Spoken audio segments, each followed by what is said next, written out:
नमस्कार बच्चों, आज हम पढ़ेंगे आपकी पाठ्य पुस्तक से 8वां पाठ है भारतीय संस्कृति। राजेंद्र प्रसाद इसके लेखक हैं।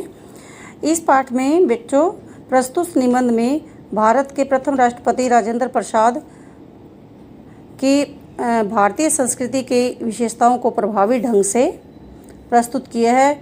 उन्होंने विविधता में एकता, अहिंसा, भोग में भी त्याग भावना को बखूबी रूप से विषय में बताया है। कहने का तात्पर्य है कि अपने देश के बारे में बताया है जहाँ अनेकता से होते हुए भी कितनी एकता है। अलग अलग भाषाएं हैं, अलग अलग धर्म हैं, अलग अलग भूमि है, कहीं उपजाऊ है, कहीं बंजर है, कहीं नदी है तो कहीं पहाड़ हैं, लेकिन ये विभिन्नताएं होते हुए हमारा देश एक है। इसी बात को लेकर इस पाठ में बताया गया है। कोई विदेशी जो भारत के से बिल्कुल अपरिचित हो, एक छोर से दूसरे छोर तक सफ़र करे तो उसको इस देश में इतनी विभिन्नताएं देखने में आएंगी कि वह कह भी उठेगा कि यह देश नहीं है बल्कि कई देशों का एक समूह है। लेखक कहता है कि अगर कोई अपरिचित मतलब जो इस भारत के बारे में नहीं जानता है, अगर वो यहाँ आए और यहाँ का भौगोलिक स्थिति देखे या लोगों के को से मिले या इस देश को देखे तो ये नहीं कह सकता कि ये एक देश है। उसको यही लगेगा कि यह देश नहीं है बल्कि कई देशों का एक समूह है जो एक दूसरे से बहुत बातों में भिन्न है। प्राकृतिक विभिन्नताएं भी इतनी और इतने प्रकार की और इतनी गहरी नज़र आएंगी कि किसी भी एक महाद्वीप के अंदर ही नज़र आ सकती हैं। मतलब इतनी ज़्यादा प्राकृतिक विभिन्नताएं नज़र आएंगी, हर चीज़ में विभिन्नताएं, अलग अलग चीज़ें दिखेंगी यहाँ। यदि आप एक महाद्वीप के अंदर भी ये विभिन्नताओं को आप देख सकते हो। कैसे भौगोलिक विभिन्नताएँ हैं, फिर लेखक ने ये बताया है। हिमालय की बर्फ़ से ढकी हुई पहाड़ियों का एक छोर तक मिलेगी और जैसे जैसे वह दक्षिण की ओर बढ़ेगा, गंगा, यमुना, ब्रह्मपुत्र के प्लावित समतलों को छोड़कर फिर विंध्य, अरावली, सतपुड़ा, नीलगिरी की श्रेणियों के भी समतल हिस्से रंग बिरंगे देखने में आएंगे। लेखक कहता है कि जैसे हम हिमालय की बर्फ़ की पहाड़ियों को देखते हैं तो वो एक छोर तक दिखेंगी, फिर अचानक से यदि हम दक्षिण की तरफ जाते हैं तो वहाँ हमें गंगा, यमुना, ब्रह्मपुत्र इत्यादि के समतल मैदान मिलेंगे और फिर अचानक से हमें विंध्याचल पर्वत, अरावली, सतपुड़ा, नीलगिरी की छोटी छोटी पहाड़ियाँ के बीच में समतल हिस्से, रंग बिरंगे हिस्से देखने को मिलते हैं। कहने का तात्पर्य है कि कहीं नदियाँ दिखती हैं तो कहीं पहाड़, कहीं समतल मैदान तो कहीं रेतीला मैदान। अलग अलग विभिन्नताएँ हमारे देश में दिखाई देती हैं। पश्चिम से पूर्व तक जाने में भी उसे इसी प्रकार की विभिन्नताएं देखने को मिलेंगी। हिमालय की सर्दी के साथ साथ जो साल में कभी मनुष्य को गर्म कपड़े में और आग से छुटकारा नहीं देती, समतल प्रदेशों की जलती हुई लू और कन्याकुमारी का वह सुक्त मौसम जिसमें न कभी सर्दी होती है न गर्मी, देखने को भी मिलेगी। अगर असम की पहाड़ियों में वर्ष में 300 इंच वर्षा मिलेगी तो जैसलमेर में तप्त भूमि भी मिलेगी। लेखक यहाँ ये बात कहता है कि जहाँ हिमालय की तरफ अगर हम जाते हैं तो वहाँ सर्दी होती है, जहाँ पूरे साल भर लोग गर्म कपड़ों में रहते हैं और आग से उनको सर्दी से छुटकारा मिलता है, मतलब नहीं मिलता है। लेकिन अगर हम समतल मैदान की तरफ जाते हैं तो लू होती है बहुत ज़्यादा, और कन्याकुमारी की तरफ यदि हम जाते हैं तो वहाँ मौसम बहुत ही ज़्यादा सुहावना होता है, ना तो सर्दी होती है ज़्यादा और ना ही अधिक गर्मी होती है। और यदि फिर हम असम की तरफ जाते हैं तो वहाँ इतनी बरसात होती है कि 12 महीने ही बरसात होती रहती है। और फिर हम यदि राजस्थान की तरफ जाते हैं तो वहाँ हमें गर्म भूमि दिखाई देती है।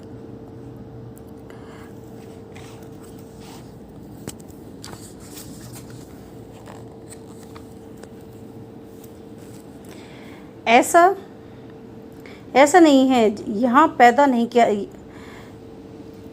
हाँ, साल में 2-4 इंच भी वर्षा नहीं होती, राजस्थान में वर्षा नहीं होती। यहाँ कोई ऐसा अन्न नहीं है जो यहाँ उत्पन्न न किया जाता हो,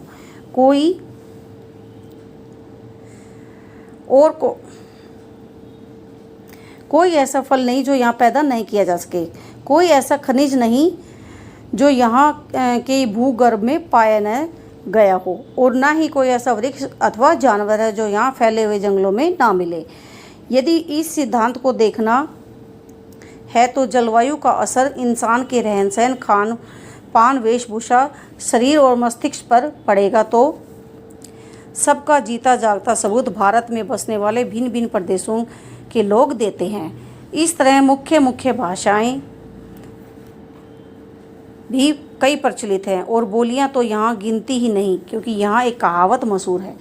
अब ये तो थी भौगोलिक विभिन्नताएं कि भारत में कैसे पहाड़ हैं और कहाँ एकदम बहुत ज़्यादा गर्मी होती है और कहाँ बिल्कुल सर्दी होती है और कहाँ बिल्कुल एकदम ऐसा होता है कि मौसम बहुत ही ज़्यादा सुहावना होता है। तो और भाषा के बारे में कहा जाए तो एक कहावत भी है, कोस कोस पर बरसे पानी, चार कोस पर बाणी, कोस कोस पर बदले पानी।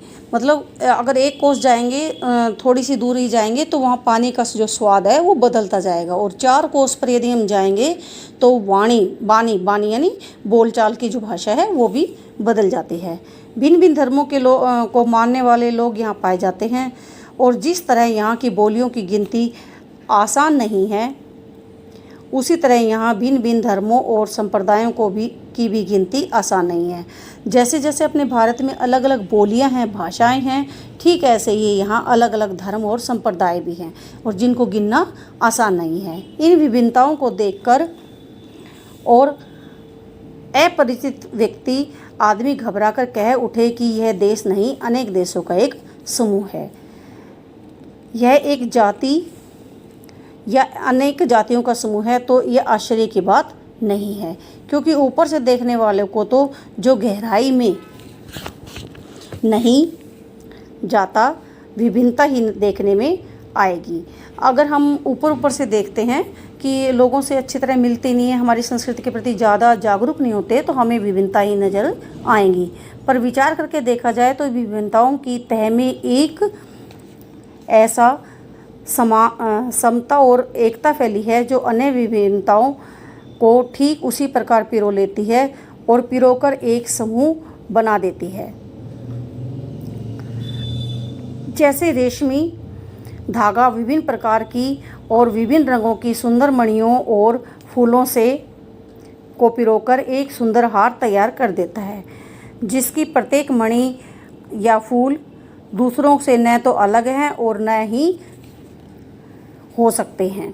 केवल उनकी सुंदरता से लोगों को मोहता ही नहीं है, बल्कि दूसरों की सुंदरता को वह स्वयं सुशोभित भी करता है।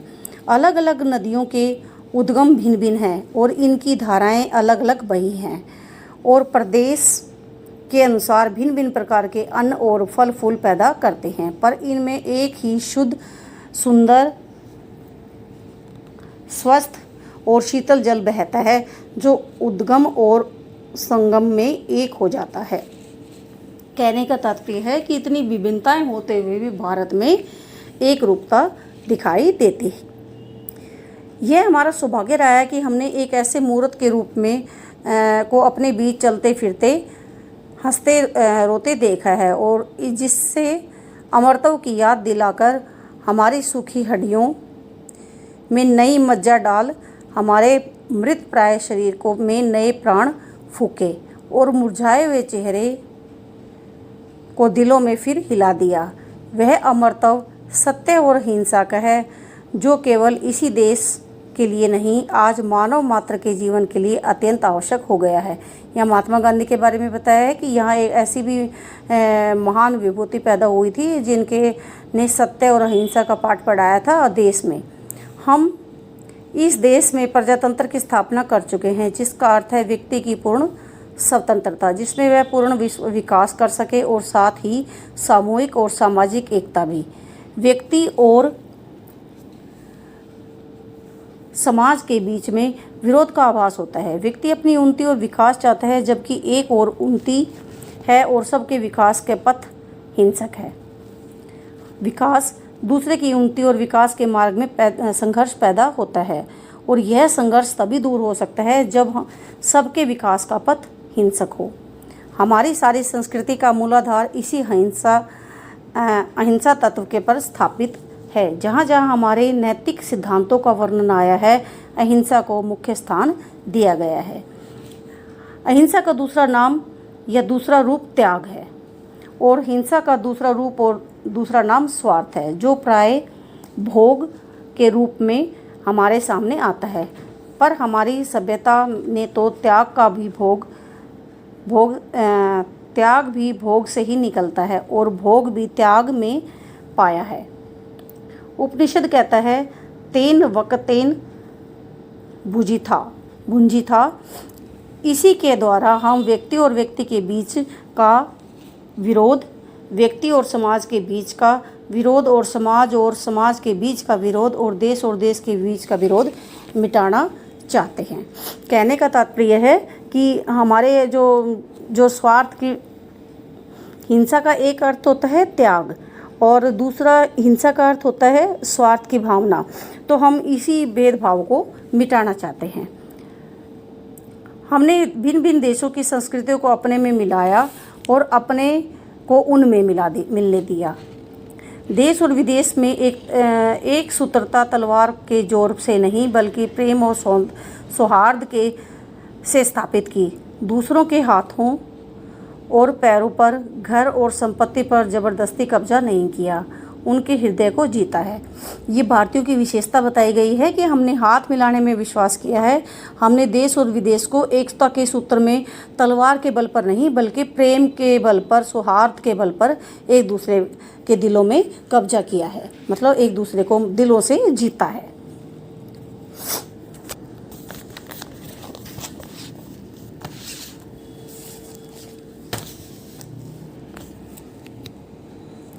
हम अपने दुर्दिनों में ऐसे मनुष्यों और कर्मयोगियों को पैदा कर सके जो संसार के इतिहास को किसी युग में हम अत्यंत उच्च आसन पर अधिकारी होते। लेखक कहता है कि हमने ऐसे मनुष्य, महान पुरुषों को, कर्मयोगों को भी इस संसार में पैदा हुए हैं जो इस युग में अत्यंत उच्च आसन पर के अधिकारी होते अगर वो चाहते तो। अपनी दास्ता के दिनों में हमने गांधी जैसे कर्मठ, धर्मनिष्ठ क्रांतिकारी को, रविंद्र जैसे मनीषी कवि को और अरविंद और रमन महर्षि जैसे योगियों को पैदा किया और उन्हीं दिनों में हमने अनेक उद्भष्ट विद्वान तथा वैज्ञानिक पैदा किए जिसका सिक्का संसार मानता है। लेखक का कहना है कि हमने अपने बुरे दिनों में, जब भारत इतना ज़्यादा उन्नतिशील नहीं था, तब हमारे भारत में ऐसे महान मनीषी पैदा हुए थे, मुनि पैदा हुए थे, कर्मयोगी पैदा हुए थे, जैसे महात्मा गांधी और रविंद्रनाथ जैसे महान कवि थे, अरविंद और रमन जैसे महर्षि थे और जैसे वैज्ञानिक पैदा हुए थे जिन्होंने पूरा सिक्का अपना संसार में जमाया था और पूरा संसार उनका सिक्का मानता है। सिक्का मतलब उनकी धाक मानता है। जिन हालातों में पढ़कर संसार की प्रसिद्ध जातियाँ मिट गई, उसमें हम न केवल जीवित ही रहे बल्कि अपने आध्यात्मिक और बौद्धिक गौरव को बनाए रख सके। उसका कारण यही है कि हमारी सामूहिक चेतना ऐसे नैतिक आधार पर ठहरी हुई है जो पहाड़ों में से भी मजबूत, समुद्रों से भी गहरी और आकाश से भी अधिक व्याप्त है। इतने ज़्यादा भारत पर विदेशों के आक्रमण हुए, लेकिन बहुत सी ऐसी संसार की प्रसिद्ध जातियां थी जो मिट भी गई, लेकिन ऐसे हालात में भी भारत ऐसा देश है जो अपने आध्यात्मिक और बौद्धिक गौरव को बनाए रखा और अपनी सामूहिक चेतना को नैतिक आधार पर बनाए रखा। और ये क्यों हुआ? क्योंकि जो भारतवासी जो हैं वो पहाड़ों की तरह मजबूत, समुद्र की तरह गहरे और आकाश की तरह व्याप्त हैं। दूसरी बात जो संबंध में विचारणीय है वह यह है कि संस्कृति और सामूहिक चेतना ही हमारे देश का प्राण है। इसी चेतना, नैतिक चेतना के सूत्र से हमारे नगर और ग्राम, हमारे प्रदेश और संप्रदाय, हमारे भिन्न वर्ग और जातियाँ आपस में बंधी हुई हैं। जहाँ उनमें और सब की तरह विभिन्नताएं हैं, वहाँ उनमें एक एकता है। और इसी बात को ठीक तरह से पहचान लेने से बापू ने जनसाधारण को बुद्धिजीवियों के नेतृत्व में क्रांति के लिए तत्पर करने के लिए इसी नैतिक चेतना का सहारा लिया था। अहिंसा, सेवा और त्याग की बातों से जनसाधारण का हृदय इसलिए आंदोलित हो उठा क्योंकि उन्हीं से तो वह शताब्दियों से प्रभावित और प्रेरित रहा। जनसाधारण के हृदय में धड़कती चेतना को क्रांति की शक्ति बनाने में ही बापू की दूरदर्शिता थी और इसी में उनकी सफलता भी। अब वर्तमान की ये तो थी हमारी पिछली बातें, जो हमारी संस्कृति को बचाने के लिए बापू, महात्मा गांधी जैसे लोगों ने सेवा का भाव, हमारे त्याग का भाव, अहिंसा का भाव हम साधारण लोगों में बसाया था। आज वर्तमान में क्या है हमारे भारत के हालात?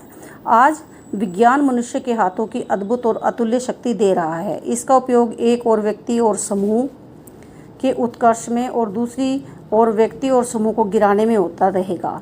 इसलिए हमें उस भावना को जागृत रखना है और उसे जागृत रखने के लिए कुछ ऐसे साधनों को भी हाथ में रखना होगा जो अहिंसात्मक त्याग भावना को प्रोत्साहित करे और भोग विलास को दबाए रखे। नैतिक अंकुश के बिना शक्ति मानव के लिए हितकर नहीं होती। वह अंकुश, नैतिक अंकुश, यह चेतना या भावना ही दे सकती है। वही उस शक्ति को परिमित भी कर सकती है और सहयोग उपयोग को नियंत्रित भी। आज के समय विज्ञान का युग है और विज्ञान ने मनुष्य के हाथों में एक अद्भुत शक्ति दे दी है, लेकिन ये अद्भुत शक्ति हम व्यक्ति को उठा भी सकती है, उन्नति के मार्ग पर भी ले जा सकती है और गिरा भी सकती है, पतन के मार्ग पर भी ले जा सकती है। इसलिए हमें अपने अंदर वो भावना जागृत करनी पड़ेगी, अहिंसात्मक त्याग की भावना जागृत करनी पड़ेगी और अपनी जो भोग भावना है उसको दबाए रखना होगा। मतलब लालच को हमने अपने अंदर पनपने नहीं देना है। नैतिक अंकुश के जो होगा उसके बिना शक्ति जो है वो हितकर नहीं होती। इसलिए नैतिक अंकुश की जो चेतना है, जो भावना ही हमें अपने अंदर वो शक्ति दे सकती है। इसलिए शक्ति को हमेशा जागृत रखना चाहिए और भोग विलास की या भोग भावना जो है, लालच की जो भावना है, वो हमें अपने अंदर पैदा नहीं करना है। इस पाठ में यही बताया है कि भारत में इतनी तरह की विभिन्नताएं हैं और फिर भी एक भारत एक है, यहाँ के लोग एक है। ठीक है बेटा, इसको ध्यान से पढ़ना, समझना। धन्यवाद।